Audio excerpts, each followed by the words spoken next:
আসসালামু আলাইকুম, স্বাগত জানাচ্ছি আরটিভির দুপুরের সংবাদে। আপনাদের সঙ্গে আছি আমি ইরামনি মুন। কলকাতার মির্জা গালিব স্ট্রিটের একটি চারতলা হোটেলে ভয়াবহ অগ্নিকাণ্ডে ৮ বাংলাদেশি সহ অন্তত ৯ জন নিহত হয়েছে। আহত হয়েছে কমপক্ষে ১৫ জন। বুধবার রাত ২টার দিকে এসি বিস্ফোরণে এই দুর্ঘটনা ঘটে বলে প্রাথমিক তদন্তে জানিয়েছে পুলিশ। দমকল সূত্রে জানা গেছে, নিহতরা সবাই চিকিৎসা সেবার জন্য কলকাতায় আসা বাংলাদেশি নাগরিক। আহতদের উদ্ধার করে হাসপাতালে ভর্তি করা হয়েছে। তবে এখনও প্রাণহানির সংখ্যা আরও বাড়তে পারে বলে আশঙ্কা সংশ্লিষ্টদের। সামিউল শিহাবের রিপোর্টে বিস্তারিত। একটি বহুতল ভবনে একাধিক হোটেল, ঘুপচি ঘুপচি ঘর, যাতায়াতের পথও বেশ সংকীর্ণ। কলকাতার নিউ মার্কেটের কাছে মির্জা গালিব স্ট্রিটের প্রায় প্রতিটি আবাসিক হোটেলের চিত্র এটি। বুধবার গভীর রাতে ভবনের ৩ তলার হোটেল শিখাইনে প্রথম আগুনের সূত্রপাত হয়। আগুনের তীব্রতা বেশি না থাকলেও মুহূর্তেই ঘন কালো ধোঁয়ায় ছেয়ে যায় হোটেল রুম ও করিডর। এ সময় ঘুমিয়ে থাকায় ঘরের ভেতরে আটকা পড়েন অনেকেই। বাকিরা হোটেল ছেড়ে বের হওয়ার চেষ্টা করলেও ঘন ধোঁয়ায় সরু রাস্তা খুঁজে বের করাও হয়ে পড়ে দুঃসাধ্য। হোটেলটি সরু গলির মধ্যে হওয়ায় ভেতরে ঢুকে উদ্ধার কাজ চালাতেও বেশ বেগ পেতে হয় উদ্ধারকর্মীদের। ৯ জনকে অচেতন অবস্থায় উদ্ধার করে হাসপাতালে নিয়ে যাওয়া হলেও তাদের বাঁচানো সম্ভব হয়নি। প্রাথমিকভাবে ধারণা করা হচ্ছে ধোঁয়ায় শ্বাসরোধ হয়ে অধিকাংশের মৃত্যু হয়েছে। এই ঘটনার পর কলকাতার আবাসিক হোটেলগুলোর অগ্নি নিরাপত্তা ব্যবস্থা নিয়ে নতুন করে উঠছে প্রশ্ন। আবাসিকদের অধিকাংশের দাবি, আগুন লাগার পরেও হোটেল কর্তৃপক্ষের কারো দেখা মেলেনি, ছিল না অগ্নি নির্বাপন ব্যবস্থাও। এর মাত্র ২ দিন আগে তারাপীঠের একটি হোটেলে অগ্নিকাণ্ডে প্রাণ হারান ৯ জন। সেই ঘটনার পর ১৫টি লাইসেন্সবিহীন হোটেল বন্ধের নির্দেশ দেয় প্রশাসন। সামিউল শিহাব, আরটিভি। দর্শক, কিছুক্ষণ আগে কলকাতা থেকে সর্বশেষ তথ্য জানিয়েছেন সহকর্মী পরমাশিস ঘোষরায়। আজ গতকাল মধ্যরাতে, মঙ্গলবার মধ্যরাতে ২টোর পর কলকাতার নিউ মার্কেট অঞ্চলের মির্জা গালিব স্ট্রিটে ১৫ নম্বর মির্জা গালিব স্ট্রিট, যার অনতি দূরেই রাজ্যের দমকল পরিবহনের একেবারে সদর দপ্তর, ঠিক তার পাশেই একটি সংকীর্ণ চারতলার আবাসিক হোটেলে অগ্নিদগ্ধ হয়ে, অর্থাৎ এসি ব্লাস্ট করে মধ্যরাতে ঘুমের মানুষ যখন ক্লান্ত ঘুমিয়ে রয়েছেন হোটেলের বিভিন্ন আবাসিক ঘরে, সেই সময় অগ্নিসংযোগ ঘটে এবং কোনো রকম অগ্নি নির্বাপক ব্যবস্থা ছিল না। সংকীর্ণ রাস্তা, একই দরজা দিয়ে ৪-৫টা হোটেলের বিভিন্ন যাওয়ার রুম, সেই জায়গা থেকে কিন্তু প্রায় ৯ জন দমবন্ধ হয়ে মারা গেল। ঘটনার কিছুক্ষণের মধ্যেই প্রায় দমকল বাহিনী এসে হাজির হয়েছিল। প্রায় ৮০ জনকে উদ্ধার করা হয়েছে, ৬ জনকে হাসপাতালে নিয়ে যাওয়া হয়েছে এবং ৯ জনকে হাসপাতালে নিয়ে যাওয়ার পর ৯ জনই মারা গেছে, যার মধ্যে ৮ জন বাংলাদেশি বলে জানা যাচ্ছে, একজন কলকাতা বা স্থানীয় নাগরিক বলে জানা যাচ্ছে। ঘটনার পরপরই কিন্তু দমকল মন্ত্রী কৌশিক চৌধুরী, রাজ্যের পুর নগর উন্নয়ন মন্ত্রী অগ্নিমিত্রা পাল এবং অনেকে কিন্তু সেখানে পৌঁছে গেছেন। রাজ্যের শিল্পমন্ত্রী তাপস রায়, তারা প্রত্যেকে কিন্তু উষ্মা প্রকাশ করেছেন। সবচেয়ে বেশি উষ্মা প্রকাশ করেছেন বর্তমান দমকল মন্ত্রী কৌশিক চৌধুরী। তিনি বিস্ময় প্রকাশ করে বলেছেন, কি করে এই হোটেলগুলো ট্রেড লাইসেন্স পেল, কাদের সময়কার এই ট্রেড লাইসেন্স, সেগুলো কিন্তু সবটাই খতিয়ে দেখা হবে। তার কারণ বীরভূমের ঘটনায় যে ৯ জনের প্রাণ গেছিল, ১৫টি হোটেলের কিন্তু লাইসেন্স বাতিল হয়েছে। সেই জায়গায় দাঁড়িয়ে এই মুহূর্তে সেই সব হোটেলের কিন্তু লাইসেন্স বাতিলের প্রসঙ্গ কিন্তু উঠে আসছে। প্রশাসন কিন্তু কড়া হাতে নজরদারি চালাবে বলে এমনটাই খবর। স্থানীয় ওয়েলফেয়ার বোর্ডের যে সভাপতি মনতোষ সাহাও কিন্তু জানিয়েছেন যে এই রকম অব্যবস্থার কারণেই কিন্তু আজকে এতগুলো মানুষের প্রাণ চলে গেল বলে এমনটাই খবর। এবং স্থানীয় সেখানকার মানুষজন, তারা কিন্তু প্রত্যক্ষদর্শী। অগ্নিদগ্ধের চেয়েও কিন্তু সকলেই প্রায় দমবন্ধ হয়ে নেমে আসতে পারেনি এবং অগ্নি নির্বাপক ব্যবস্থা কিছু ছিল না। মানুষ তাড়াতাড়ি দ্রুততার সঙ্গে বেরিয়ে আসতে পারেনি বলে কিন্তু প্রায় প্রত্যেকেই দমবন্ধ হয়ে মারা গেছে। তার মধ্যে ৬ জন পুরুষ, ২ জন মহিলা এবং একজন শিশু আছে বলে খবর। এবং স্থানীয় ওয়েলফেয়ার বোর্ডের যে সদস্য, তারা কিন্তু জানাচ্ছেন যে হয়তো যারা হাসপাতালে ভর্তি আছে তারা সকলেই সুস্থ হয়ে বাড়ি ফিরবেন কিনা তারা কিন্তু সংশয় প্রকাশ করছে। Paramashis Ghoshroy, RTV international, Kolkata. বাংলাদেশের প্রধানমন্ত্রী তারেক রহমানের দিল্লি সফরের জন্য ভারত অধীর আগ্রহে অপেক্ষা করছে বলে জানিয়েছেন ঢাকায় নিযুক্ত ভারতীয় হাইকমিশনার দীনেশ ত্রিবেদী। মঙ্গলবার রাজধানীর গুলশানের একটি হোটেলে ব্যবসায়ী ও কনফেডারেশন অফ ইন্ডিয়ান ইন্ডাস্ট্রির প্রতিনিধিদের সম্মানে আয়োজিত সংবর্ধনায় তিনি বলেন, দুই দেশের সম্পর্কের সম্মানেই ভারত সম অধিকারের সম্পর্ক চায়। সংলাপ ও পারস্পরিক বোঝাপড়ার মাধ্যমে অমীমাংসিত সমস্যার সমাধান সম্ভব বলেও মন্তব্য করেন তিনি। হাইকমিশনার বলেন, অতীত ভুলে না গেলেও নতুন ভবিষ্যৎ নিয়ে এগিয়ে যাওয়ার সুযোগ রয়েছে। অনুষ্ঠানে পররাষ্ট্র প্রতিমন্ত্রী শামা ওবায়েদ সহ দুই দেশের ব্যবসায়ী প্রতিনিধিরা উপস্থিত ছিলেন।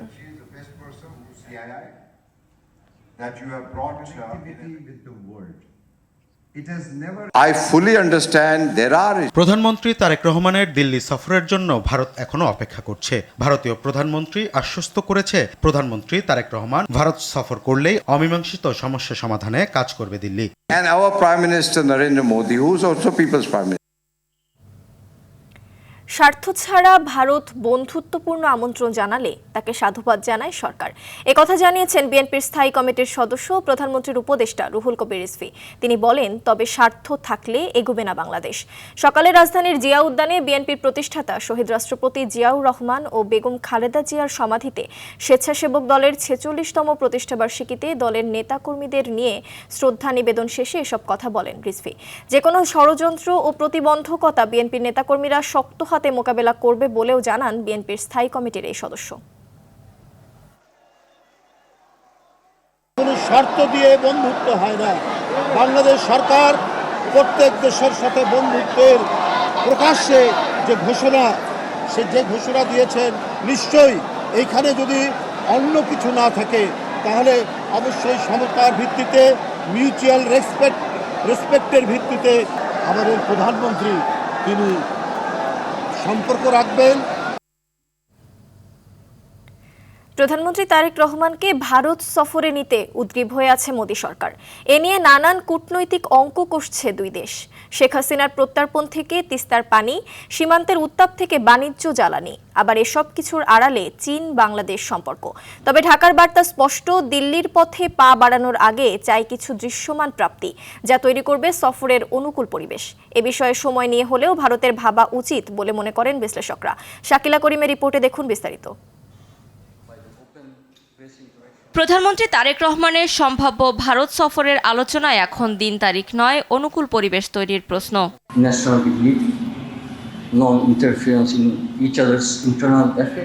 ভূমিকা প্রশ্নেই দিল্লির কাঁধে কূটনীতির সবচেয়ে ভারী পাথর ওপারে থাকা শেখ হাসিনা, আর এপারে তারেক সরকারের সবচেয়ে বড় রাজনৈতিক পরীক্ষা প্রত্যর্পণ ইস্যু। তবে আইনি প্রক্রিয়ার নামে বর্তমানে ঢাকাকে হাইকোর্ট দেখাতে ব্যস্ত দিল্লি। বড় রকমের একটা আগ্রহ দেখা যাচ্ছে, সেটা ভারতের অভ্যন্তরীণ রাজনীতিতে, পার্টিকুলারলি বিজেপির রাজনীতিতে একটা বড় রকমের ভূমিকা রাখবে।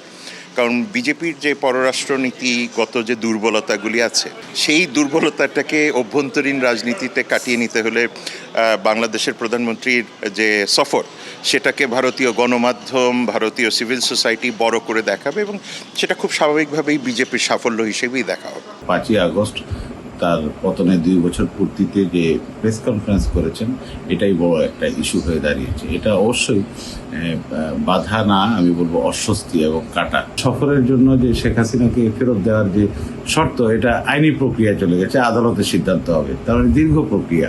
শেষ পর্যন্ত প্রধানমন্ত্রী দিল্লি গেলে তিস্তা চুক্তি নিয়ে দীর্ঘদিনের অচল অবস্থা ভাঙার চেষ্টা করতে পারে ঢাকা, আদায় করতে পারে সীমান্ত হত্যা বন্ধের প্রতিশ্রুতিও। পানির বিষয়টা রয়েছে, পুশিনের বিষয়টা রয়েছে এবং পররাষ্ট্র মন্ত্রণালয় তো বারবার শেখ হাসিনার ফিরে আসার বিষয়টাকেও তুলে ধরছে। ট্রান্সশিপমেন্ট থেকে শুরু করে সামনে গ্যাঞ্জিস ওয়াটারের চুক্তিটা নবায়নের বিষয় আছে। সুতরাং এগুলি সব কিছু মিলিয়ে যে সমন্বিত একটা এজেন্ডা তৈরি করা, সেই এজেন্ডাটা তৈরি করার জন্য সেটা মনে হয় বাংলাদেশ সুনিশ্চিত হতে চাচ্ছে। টেবিলে না থেকেও আলোচনায় থাকবে চীন। বাণিজ্য ও জ্বালানিতেও বাংলাদেশের স্বার্থ স্পষ্ট। ডিসেম্বরে গঙ্গা পানি চুক্তির যে নবায়নের প্রশ্ন আছে, সেটার আলোচনা শুরু করা দরকার। সীমান্ত, বিদ্যুৎ সহযোগিতা, কানেক্টিভিটি, বাণিজ্য সহযোগিতা, সব ধরনের সহযোগিতা যদি আপনি এগিয়ে নিতে চান, তাহলে রাজনৈতিক যে ইস্যুটা আছে, যে বাধা কিংবা অস্বস্তির যে জায়গাগুলো আছে, এগুলো দূর করতে হবে। এটা ভারতকেই দূর করতে হবে। সব মিলিয়ে প্রধানমন্ত্রী তারেক রহমানকে সফরে নিতে অনুকূল পরিবেশ তৈরিতে কতটুকু তৎপর হয় ভারত, সেটি এখন দেখার বিষয়। শাকিলা করিম, RTV, ঢাকা। চুয়াডাঙ্গার জীবননগরে সীমান্তের কাঁটাতার পার হয়ে ভারতীয় নাগরিক সহ 5 জন বাংলাদেশে প্রবেশের অভিযোগ উঠেছে। পরে স্থানীয়রা আটক করে তাদের পুলিশে সোপর্দ করেছে। ভোরে উপজেলার বেনিপুর সীমান্ত এলাকায় এই ঘটনা ঘটে। স্থানীয়রা জানান, কাঁটাতারের বেড়া পার হয়ে বাংলাদেশে প্রবেশের পর তাদের আটক করা হয়। পরে ঘটনাস্থলে গিয়ে পুলিশ 5 জনকে উদ্ধার করে থানায় নিয়ে যায়। এদিকে আটক করা ব্যক্তিদের পরিচয় ও সীমান্ত পারাপারের বিষয়টি যাচাই বাছাই করে পরবর্তী আইনগত ব্যবস্থা গ্রহণ করার কথা জানায় পুলিশ।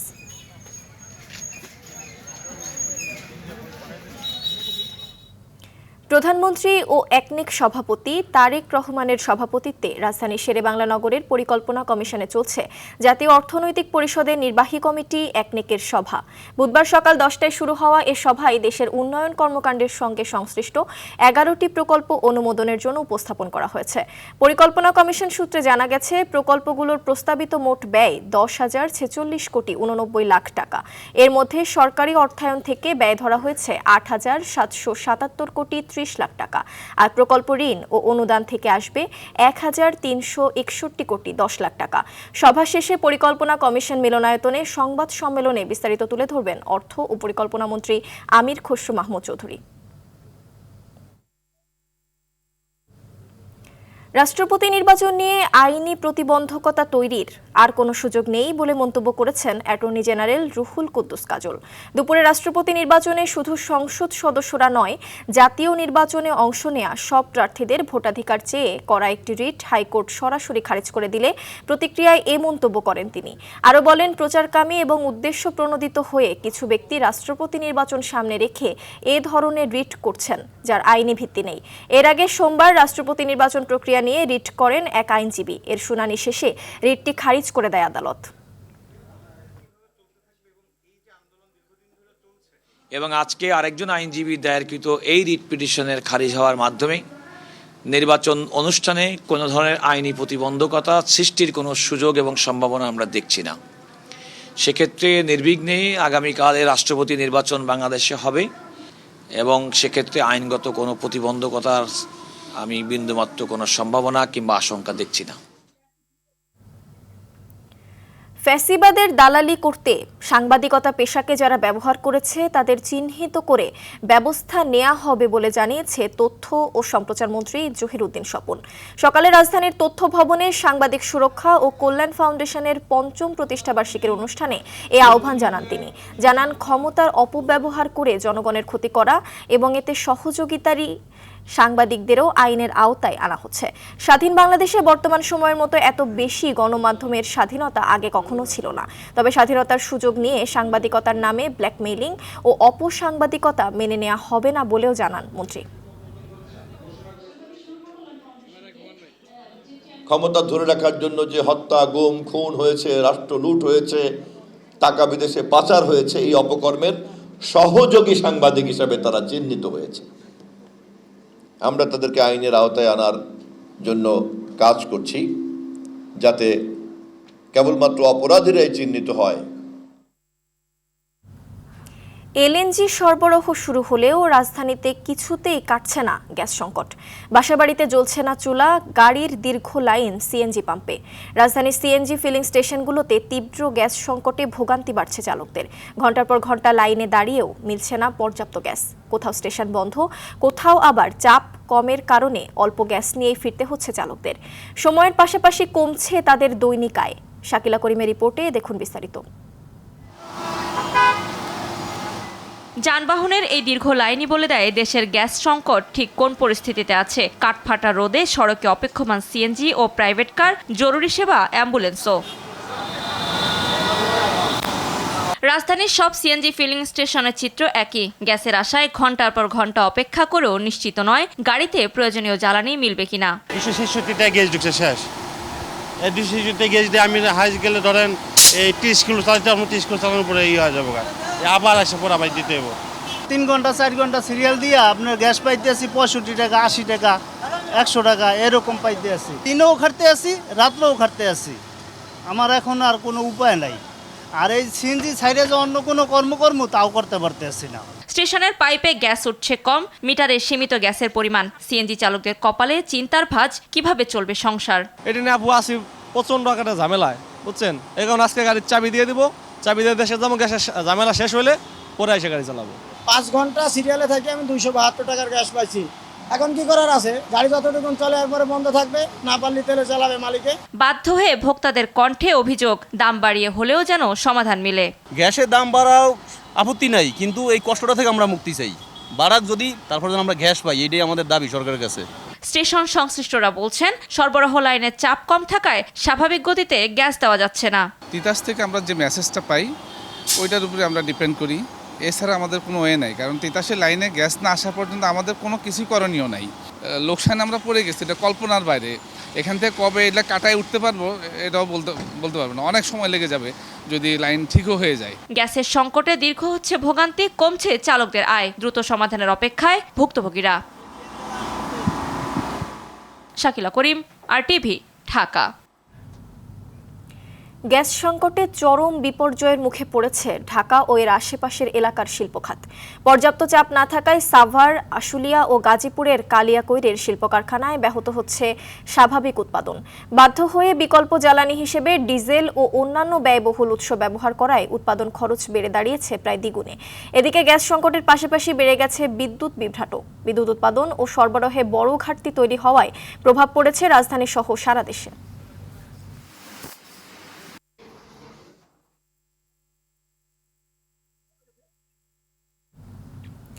দর্শক, গ্যাস সংকটের আরও খবর জানাতে টঙ্গী থেকে সরাসরি যুক্ত হচ্ছেন সহকর্মী নাইমুল হাসান। নাইমুল, টঙ্গীতে গ্যাসের সরবরাহ কেমন দেখছেন? কোনো ভোগান্তি আছে কিনা জানাবেন। ইরা, আসলে টানা 4 সপ্তাহ যাবৎ কিন্তু এই গ্যাসের তীব্র সংকট দেখা দিয়েছে দেশ জুড়ে। তার প্রভাব কিন্তু গাজীপুরের শিল্পাঞ্চলে পড়েছে এবং আমি আজকে এই মুহূর্তে দাঁড়িয়ে আছি একটি সিএনজি ফিলিং স্টেশনে। এখানে আসলে কিন্তু গাড়ির দীর্ঘ সারি দেখা যাচ্ছে এবং ঘন্টার পর ঘন্টা দাঁড়িয়ে থেকেও কিন্তু যে গাড়িগুলোতে গ্যাস নেবার অপেক্ষায় আছে তারা কিন্তু গ্যাস পাচ্ছে না। তাছাড়া যে পরিমাণ গ্যাস পাবার কথা ছিল তাও কিন্তু মিলছে না। এখানকার যারা এই সিএনজি পাম্পটি পরিচালনা করেন কিংবা আমি টঙ্গীর অন্যান্য সিএনজি পাম্পগুলো কিন্তু ঘুরে দেখেছি, তারা বলছেন প্রতিটি গাড়ি শুধুমাত্র 1 থেকে 150 টাকার গ্যাস নিতে পারছেন, তাও সময় লেগে যাচ্ছে কিন্তু 3 থেকে 4 ঘন্টা সিরিয়ালে দাঁড়িয়ে থেকে কিন্তু তারা অনেকটাই ভোগান্তির শিকার হচ্ছেন। তাছাড়া সিএনজি পাম্প মালিক কর্তৃপক্ষ যারা আছেন তারা কিন্তু বলছেন এভাবে তাদের ক্ষতি পোষানো সম্ভব হচ্ছে না। এবং যেহেতু টানা 4 সপ্তাহ যাবৎ এটি চলছে, দিনের সন্ধ্যা 6টা থেকে এবং রাত 9টা পর্যন্ত কিন্তু সরকারি নিয়ম অনুযায়ী গ্যাস বন্ধ থাকার নিয়ম রয়েছে, সেই সময়টিতে আসলে গ্যাস সরবরাহ করা হচ্ছে না। তাছাড়া প্রতিটি ফিলিং স্টেশনে লাইনে দাঁড়িয়ে থেকে যে গ্যাস সংগ্রহ করছে সেটিও কিন্তু তারা কাঙ্ক্ষিত গ্যাস পাচ্ছে না, এমনটি জানিয়েছে এখানকার যারা লাইনে দাঁড়িয়ে আছে এবং গাড়ির চালকরা। তাছাড়া এই পাম্প কর্তৃপক্ষ কিন্তু জানিয়েছে তারা আসলে 1 ঘন্টা বন্ধ রাখলে 10টি গাড়িতে গ্যাস দিতে পারছেন, আবার 1 ঘন্টা বন্ধ রেখে আবার কিন্তু 10টি গাড়িতে গ্যাস দিতে হচ্ছে। তো এভাবে আসলে তারা লোকসানের মুখে পড়ছে। এরা এই ছিল টঙ্গী থেকে আমার কাছে গ্যাস সংক্রান্ত খবর। ধন্যবাদ আপনাকে। মালয়েশিয়া শ্রম বাজার সিন্ডিকেট মুক্ত করে সকল বৈধ রিক্রুটিং এজেন্সির জন্য উন্মুক্ত করার দাবি জানিয়েছে বাইরার একদল সদস্য। বুধবার ঢাকায় সংবাদ সম্মেলনে তারা অভিযোগ করেন মাত্র 25টি এজেন্সিকে কেন্দ্র করে নতুন করে সিন্ডিকেট তৈরির চেষ্টা চলছে। এতে কর্মীদের অভিবাসন ব্যয় আবারও বেড়ে যাওয়ার আশঙ্কা রয়েছে। বক্তারা বলেন অতীতের সিন্ডিকেটের কারণে শ্রম বাজার বন্ধ সহ নানা সংকট তৈরি হয়েছিল, তাই কোনো গোষ্ঠীকে বিশেষ সুবিধা না দিয়ে সব বৈধ এজেন্সিকে সমান সুযোগ দিতে হবে। প্রয়োজনে সরকারি প্রতিষ্ঠানের মাধ্যমে ওয়ান স্টপ সার্ভিস চালুরও দাবি জানান তারা।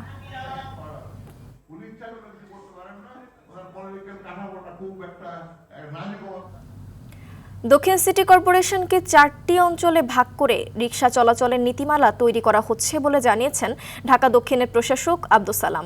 সকালে পরিচ্ছন্নতা, মশক নিয়ন্ত্রণ, রাজস্ব আদায় ও উচ্ছেদের সমন্বিত অভিযানে তিনি একথা বলেন। বিপণী বিতানের মালিকদের কর পরিশোধের আহ্বান জানিয়ে হুঁশিয়ারি দেন, যারা এখন থেকে সময়মতো কর পরিশোধ করবে না তাদের বিরুদ্ধে ব্যবস্থা নেবে ডিএসসিসি।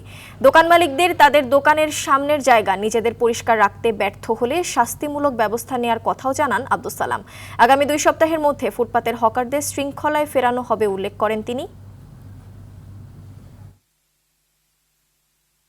এই 2 সপ্তাহের মধ্যে হকারদের আমরা কার্যকর করব। রাস্তায় কোনো হকার বসতে পারবে না, সে যেই হোক, রাস্তা থেকে হকার উচ্ছেদ করা হবে। কর্মক্ষেত্রে নারীদের যাত্রা নিরাপদ ও স্বাচ্ছন্দ্য করতে 3টি রুটে 14টি বাস দিয়ে ঢাকা, চট্টগ্রাম এবং বগুড়ায় একযোগে যাত্রা শুরু করল বিআরটিসির বিশেষ মহিলা বাস সার্ভিস। ইতোমধ্যেই নারী চালকদের হালকা যান থেকে ভারী যানবাহন চালানোর প্রশিক্ষণ দিয়ে নারী চালক এবং কন্ডাক্টর দিয়ে এ সেবা নারীর ক্ষমতায়নের পথে এক বড় সাফল্য বলে মনে করেন সেবা সংশ্লিষ্টরা। নারীদের সর্বোচ্চ নিরাপত্তা নিশ্চিতে প্রতিটি বাসে বসানো হয়েছে সিসি ক্যামেরা, পাশাপাশি টিকিট সিস্টেমে আনা হয়েছে ডিজিটাল পদ্ধতি।